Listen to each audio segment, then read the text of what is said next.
máy bay sải cánh dài nhất thế giới lần đầu tiên cất cánh, VN Express. Trước khi Charterlaunch xuất hiện, máy bay giữ kỷ lục sải cánh dài nhất thế giới là HUGHESH-4 Hawkwind sản xuất năm 1947.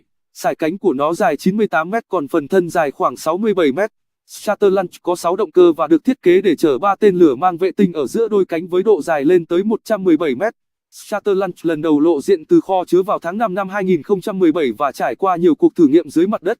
Việc phóng vệ tinh từ không trung như vậy có nhiều ưu điểm như tận dụng được các sân bay, tránh bị hạn chế trong các bãi phóng cố định. Khi máy bay cất cánh, tôi đã thì thầm cảm ơn Paul vì giúp tôi trở thành một phần của thành tựu nổi bật này.